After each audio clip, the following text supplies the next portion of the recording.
দুনিয়ার সবচেয়ে নির্লজ্জ ব্যক্তিটি হলো মা। হ্যাঁ মা, কারণ ফিরিয়ে দিতে পারে জেনেও সন্তানের আবদারটা নিজের মাথায় নিয়ে যে কারো কাছে আর্জি করে বসতে পারে। দুনিয়ার সবচেয়ে অশিক্ষিত ব্যক্তিটি হলো মা, কারণ সন্তান একটি রুটি চাইলে মা দুটো রুটি দেয়। মা তো অঙ্ক বোঝে না। দুনিয়ার সবচেয়ে বোকা ব্যক্তিটি হলো মা। কিছু কিছু সন্তান নিজের স্বার্থে মায়ের সেবা করে। মা সত্যটা জেনেও সন্তানকে কত ভালোবাসে। দুনিয়ার সবচেয়ে বেহায়া ব্যক্তিটি হলো মা।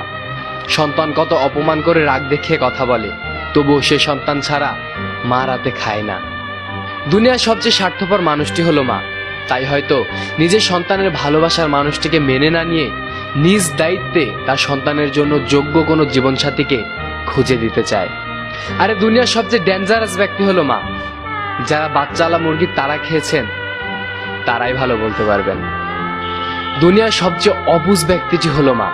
কেউ মারা গেলে দুনিয়ার সবাইকে বুঝ দেওয়া যায়, কিন্তু অনন্তকাল পেরিয়ে গেলেও মাকে কখনো বুঝ দেওয়া যায় না।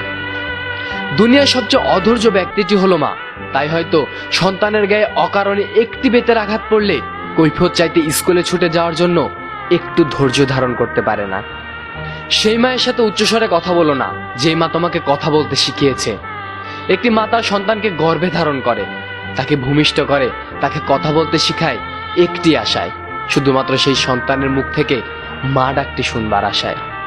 কিন্তু মা যদি জানতে পারতেন তার মা ডাকের পাশাপাশি আরো এমন কিছু কথা শুনতে হবে যা তার সহ্যেরও অতীত, তবে হয়তো কোনো মা তার সন্তানকে কখনো কথা শেখাতেন না। তুমি আর মায়ের শূন্যতা কি বুঝবে? যেদিন এই মা নামের অবুঝ রাগী জেদি মানুষটা হারিয়ে যাবে, সেদিন তুমি পুরো দুনিয়া খুঁজেও একটু আঁচল খুঁজে পাবে না, যে আঁচলটা তোমায় এক মুহূর্তের জন্য শান্তি দিতে পারে। যার মা নেই সেই জানে সে কি হারিয়েছে। তাই যার কাছে বিনা পয়সার মা নামের চাকরানিটা আছে, তাকে চাকরানি নয়, রানী করে মাথার তাজ করে রাখো। তোমার হাতে হয়তো এখনো সময় আছে, কিন্তু অনেকে হয়তো সেই সুযোগটাও পায়নি। থাকলে কাছে কে আর বোঝে, হারিয়ে গেলে সবাই খোঁজে। Your life your choice. একটা ভুল সিদ্ধান্ত সারা জীবনের কান্না। আসসালামু আলাইকুম।